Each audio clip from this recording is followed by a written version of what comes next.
So where do we begin? Well, we begin, as far as I'm concerned, in the land of story, and story lives in the imagination. Let me take you back to a day in the 1970s, it's the mid-70s in Egypt. This is where I go to school. And on this particular day, the whole class is overjoyed because the maths teacher is sick and we don't have to study maths. This is good news. And we have a bit of a shock when the cleaner comes in, a lovely woman in a hijab, and she's supposed to supervise us, 5G, the worst behaved class in school. And we're prepared to run riot until she asks a question. Would you like to hear a story? That grabbed our imaginations. And then when she asked, what would you like to hear the story about? That really got our attention. So hands went up around the class. A jinn, an afrit, a princess. She took the ideas and spun out of nothing a story from the oral tradition of the Arabian Nights. 45 minutes later, she left us on a cliffhanger just before the bell rang for break. A year later, a similar thing happened. Same maths teacher, same situation. The headmaster, who was an enlightened headmaster and knew every member of his staff and their talents. It wasn't a pandemic, but many people were off sick. And he knew the cleaner would keep this class under control. We had a reputation, you see. She came in, everyone was silent. I can see I've told you a story before, she said. Where did I leave it last time? Almost everyone had their hands up. Now, we couldn't remember what we'd been taught the lesson before, let alone the last maths lesson we'd had. Everyone, or almost everyone, knew where she'd left us. And she picked it up from there for another 45 minutes, kept us spellbound, left us on a cliffhanger just before the bell rang. And that was the moment I thought, I want to know how to do that. For she had created a social structure, a well-functioning system. It took me 40 years to find someone from an oral tradition to study with. And that woman is Shonali Kumbers. She is, as far as we know, the last Drutzilla, a Jewish storyteller from an oral tradition, which is very much telling the women's stories.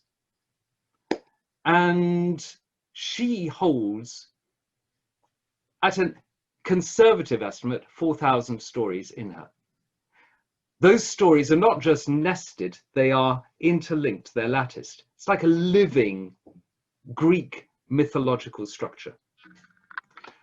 She doesn't just contain stories, she contains the social structure of a whole society within her.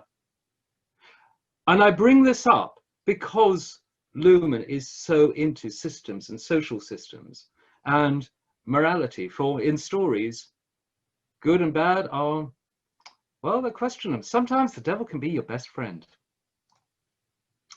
It reminds me of a theorist who is not much known nowadays, Althusius.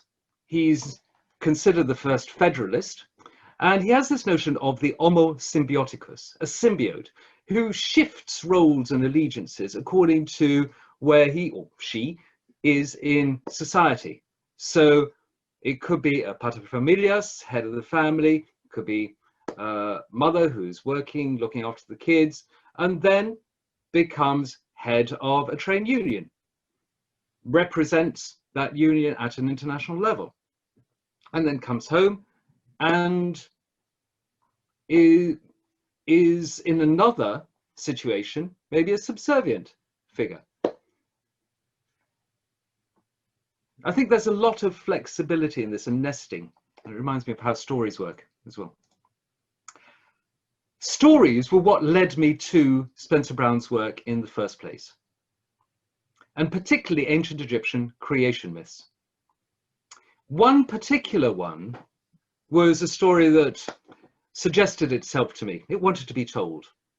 And it's the story of how Atum, in the version of the creation myth that was revealed at Heliopolis, goes. Atum conceives himself in the cosmic ocean Nun. And his name means all and nothing. And he conceives himself by pleasuring himself. And when he's come into being, he then sneezes shoo, and spits out Tefnut.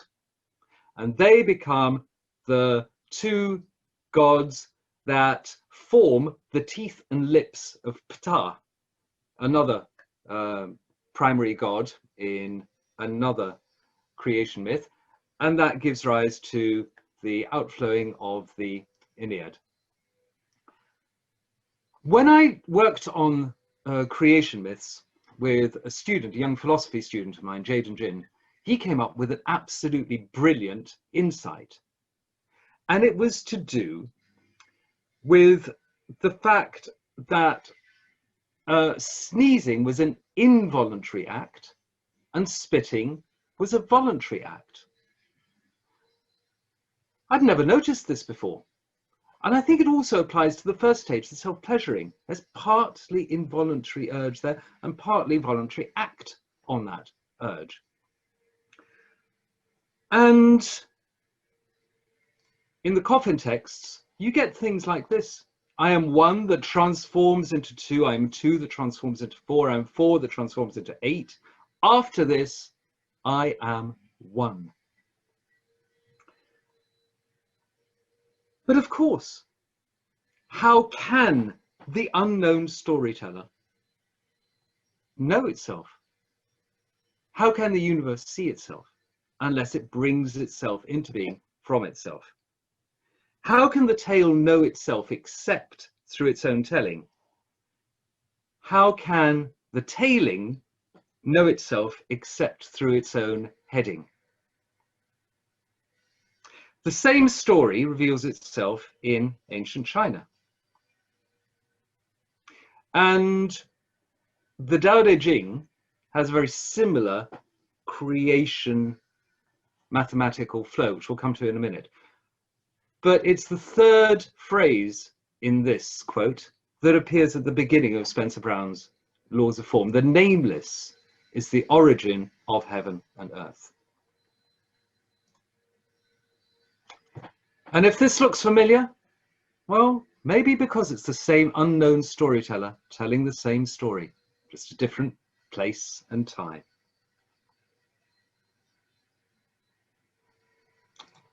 Interestingly, when Spencer Brown writes the female counterpart to his, well, the book he considered the male version, Laws of Form, the female counterpart is Only Two Can Play This Game, and he writes it under the pseudonym of James Keyes.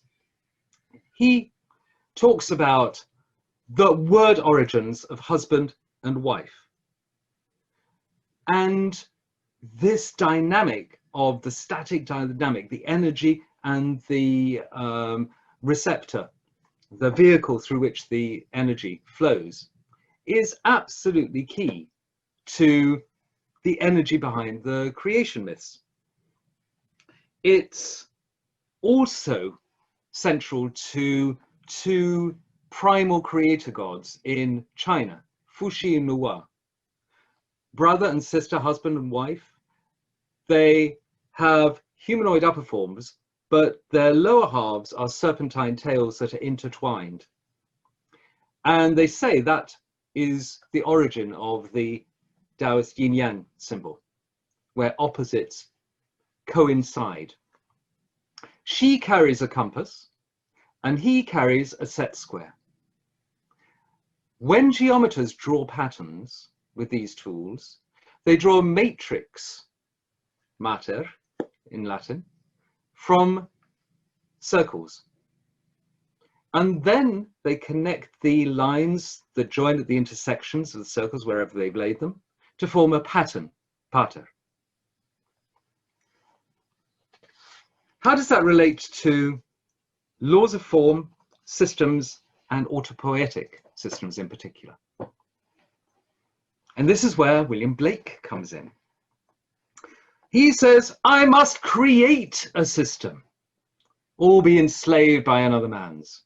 I will not reason and compare. My business is to create. But there are two ways of creating. You can either create something yourself, or you can allow it to be created through you. When Blake describes how his epic, visionary book, Jerusalem, the Emanation of the Giant Albion, was composed, he said it was dictated to him. He actually says Jesus dictated to him. And he says, I had to write it down, even though I didn't want to. I had to get up and write down X number of lines a day. Spencer Brown also mentioned a number of times in our conversations that Laws of Form wrote itself. In another conversation, he talked about the process of composition. And he was trying to sit down and write a sonnet, and suddenly his pencil got bored and decided to show him how it was done. This happens. You can't sit down one day and decide, today I'm going to write a masterpiece, he used to say. It just doesn't happen that way. Now, the danger of doing this is to think that you are speaking with the authority of the divine. And J.M. Robertson, in Letters on Reasoning, cautions one against this. He quotes Fichte. But he also gives us a way out. I'll just leave you to read through this and move on in a minute.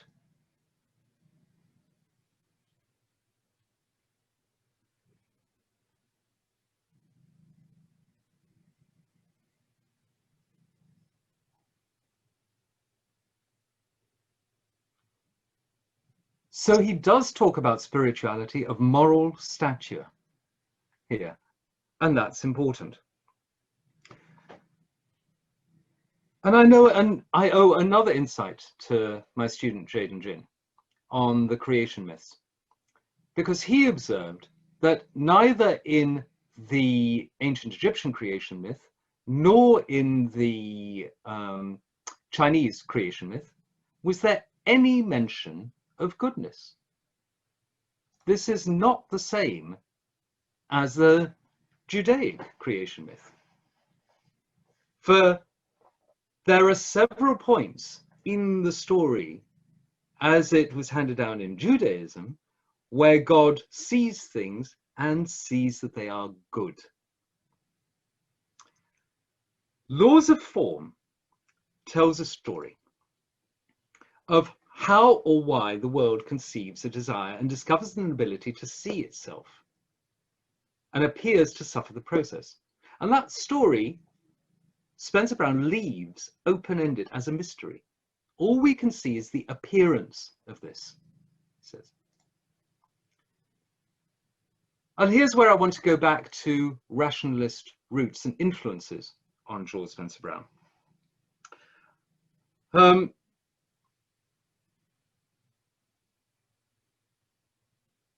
Before I do, let me go back to this a minute.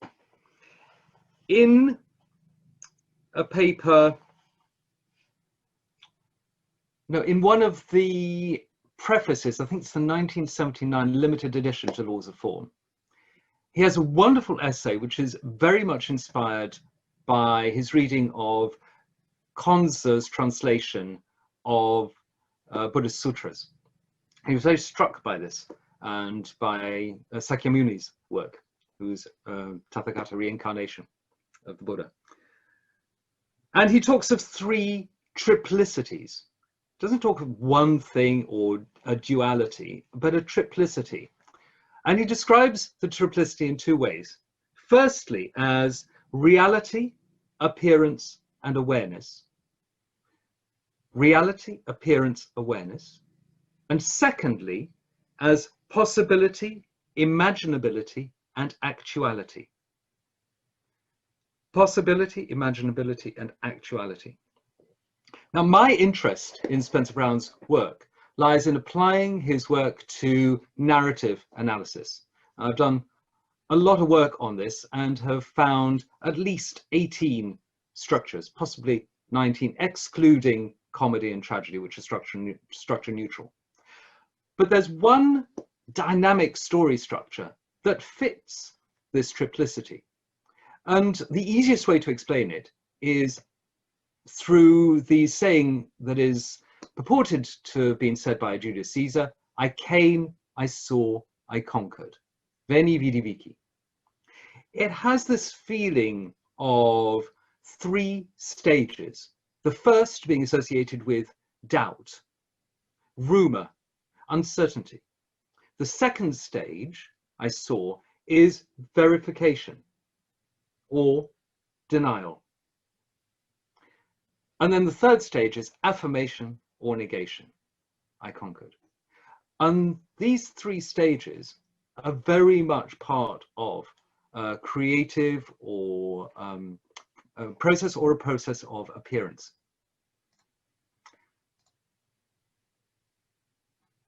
Spencer Brown loved J.M. Robertson's book, Letters on Reasoning. It was the last book he wanted to read. As he was nearing the end of his life with failing eyesight, that was the book he said he missed most of all. And I ended up photocopying or printing out the digital scan that's available online on A3 paper for him and sending it to him. And he was delighted, actually managed to read his favorite passages from him. And he would quote verbatim two of the dictums, he called them dictums, from this book. The first is this: there can be no rational ascription of single mode to the totality of things. The second dictum was this: terms of relative mode cannot rationally be used of an endless series absolutely considered. An example is people talk about a universe or different universes. For Robertson and Spencer Brown, that would be ridiculous. It's one universe. You can have a multiverse, but that multiverse is contained in one universe. Spencer Brown, as a schoolboy, formed or belonged to a club, a Robertson fan club, and he and his friends would walk down corridors chanting these dictums or quotes from Robertson's work verbatim. It was cool to be a rationalist in the 30s. It wasn't fashionable. It was an angry young man thing to do. But the influence stayed with him and influenced his work. Now, if you contrast Spencer Brown's system, it is a unary system. For in his system, you have a mark, which is like a circle suspended in some kind of space, which allows you to point either the inside of the enclosed space, the outside of it, or the border which separates them. In his system, any mark within a space, if it is inhabiting that same space with another mark, well, you can reduce those to a single mark. Any idea in the mind is just an idea. Doesn't matter whether it's an affirmation or a negation, they are ideas in the mind. And what Spencer Brown does is say, if I put a mark over mark, that is exactly the same, has the same value as the space in which the mark is contained. It's a unary system, and the oscillation between them then gives rise to dynamism. That comes in chapter 11.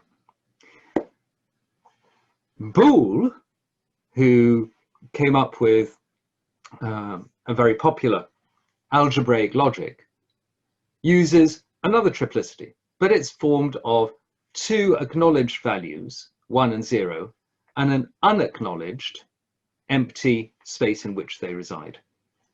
That's a key difference.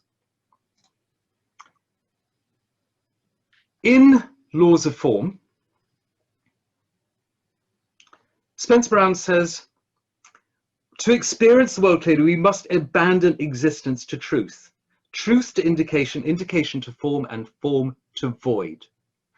And that's what you do when you say, I'm going to condense everything down to one idea in the mind, and then I'm going to just not think at all, mindlessness, because that's where it all comes from. And Blake would agree, he sees that as the divine imagination. In The Questions of Existence, Spencer Brown says that there are things and that there is no thing are equivalent assertions. And that's similarly what I was talking about. They're both assertions in the mind. And we get too hung up on binary thinking. And Spencer Brown points to a way beyond this, as does Blake. In A Lion's Teeth, Spencer Brown deliberately set out to write amoral stories, not immoral stories, but amoral stories, stories without morals. And despite Letters on Reasoning being at the top of Spencer Brown's personal reading list, it doesn't appear in his list of books he recommends as windows for people to look through and get a different view on life in his book, Only Two Can Play This Game. And one of those books that he says is a parallel book to Laws of Form is On the Divine Names by Dionysius the Areopagite, sometimes referred to as Pseudo-Dionysius. And again, I won't read this passage through, but it points to a transcendent unity within which contradictories exist. I've searched for a similar viewpoint in Luhmann's work, and I haven't yet found it. What I have found is a dualistic, paradoxical, often deliberately contradictory observance of duality, the main one being system and environment. One is clearly not the other, both are distinct, but rather than seeing the system as a mark within an ineffable environment, Luhmann sees the outside and inside of a distinction in Boolean terms. The piece of paper on which the mark of distinction is made is taken for granted. Luhmann's system is a binary system in which both sides of this distinction are marked. Luhmann acknowledges he's departing from Spencer Brown's work. In Notes to Theory of Society, he states that for reasons that lie in systems theory, which he doesn't elaborate on, he, Luhmann, goes beyond Spencer Brown with his distinction. If somebody can explain that to me, that would be great. I'd love to understand what he means. But by going beyond Spencer Brown's work, his link with it is broken. It's a far cry from Blake's injunction to wake, expand. For this is Jesus's voice at the beginning of Jerusalem. Blake hated religion. He loved Jesus.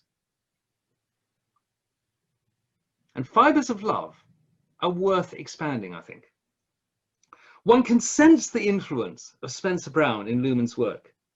And yet I wonder what could be done if that broken link could be restored, if there could be some kind of link drawn that goes uninterruptedly from Blake through J.M. Robertson, through Spencer Brown to systems theory and autopoietic systems in particular.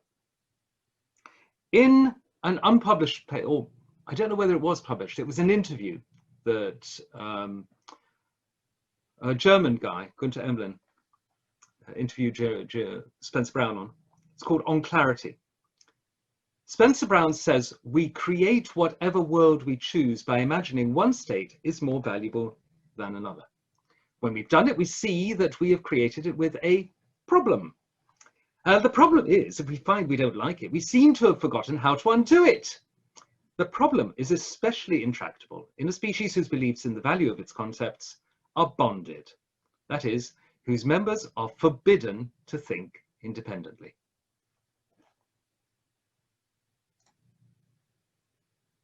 But there is a way out. Blake, as you've seen, was keen to create his own system, and his system involved seeing a world in a grain of sand, heaven in a wildflower, infinity in the palm of your hand, and eternity in an hour. And if you have never met Erin in Jerusalem, the Emanation, oh, you just have a treat in store. She bends space and time, creates interdimensional worlds. He was writing in the 18th century. Amazing. There is a way, and it points to acknowledging the ineffable, which anyone can do in whatever way they want. But the ineffable is ineffable. If we start to name it, we mark it. And by definition, it is unmarked. And what Spencer Brown would say is, I think, gruntity pig. It's one of his favorite sayings, gruntity pig. It was something that his brother came up with. There was around 4 years difference between them. It was a very good way of finishing a conversation, he said. My brother was 4.5 years younger than me, and I was testing him on, what does a cow say? Moo. Not a rabbit, because very few people know what sound a rabbit makes. What does a pig say? And he came out with, gruntity, gruntity, pig, pig, pig, grunty, gruntity, pig. And we roared with laughter. Gruntity pig was the funniest, but I had no idea why it was special. Did you ever ask him why it was special? I said. No, he died before I thought about it. You don't think about it. You always say you'll do that tomorrow or the next day. Your times with other people are very short compared to your lifespan. We laugh, we cry. Laughter and tears are part of us. They're embodied responses, unquestionable parts of our system. Gruntity, pig. But I'm not aware of an explanation for either in Luhmann's work. He speaks of the shedding of tears in an office, when those at whom laws are directed reflect on the impossibility of their fulfillment. I found no references for tears or crying in Luhmann's Lover's Passion, for instance. But Spencer Brown does point to the fact that they're grounded in category theory, Aristotle's categories of being. And I'm not going to dwell on this, but there's a short phrase in Laws of Form where Spencer Brown talks about laughing when we experience mistakes and crying when we experience corrections. When we feel that something shouldn't be and we have to accept that it is, we cry, we can't help it. There is, I think, an embodied connection to the essential energy that Spencer Brown indicates with his form. Incidentally, it's there in the work of Lakoff and Johnson, in Metaphors We Live By, in the whole of their 275-page long book. Their analysis of grounding metaphors we use boils down to a containment metaphor. Something is a container. I fall in love. Love is a container. Or what I call a continuum metaphor. And that is something that occurs through time, a moving dynamic process. Are you following my argument? Argument is a journey. Those two principles are at the heart of the first distinction. There is an act of distinction and an act of indication. The distinction creates a boundary, that's the container, And the active indication is a dynamic choice of pointing to one side or the other. That's the dynamic force, the journey. They are contraries. And without contraries, there is no progression, according to Blake. Attraction and repulsion, reason and energy, love and hate are necessary to human existence. From these contraries spring what the religious call good and evil. Good is the passive that obeys reason. Evil is the active, springing from energy. Good is heaven, evil is hell. And this, for Blake, is the voice of the devil, but the devil can be your best friend. Energy is the only life and is from the body, and reason is the bound or outward circumference of energy. Energy is eternal delight. The devil, for Blake, is not the same as the state, Satan. Satan for him was a bounded, fixed, rigid moral code that was imposed on you. The devil is a trickster, and some of the best stories have tricksters in them. I want to leave you with a final thought, which some of you will have been familiar with from the email synopsis of this. This is from an unknown to me, very obscure 18th century Neoplatonist, who a friend of mine is doing a lot of research on and has uncovered incredibly interesting stuff. This is from his work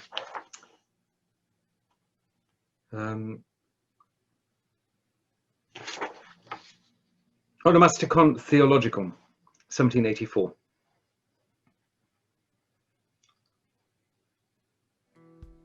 And it points to the dynamism within the recursive mark that Spencer Brown comes to in chapter 11, the energy of autopoietic systems, where two things can go beyond the triplicity, beyond the duality, and vibrate as one.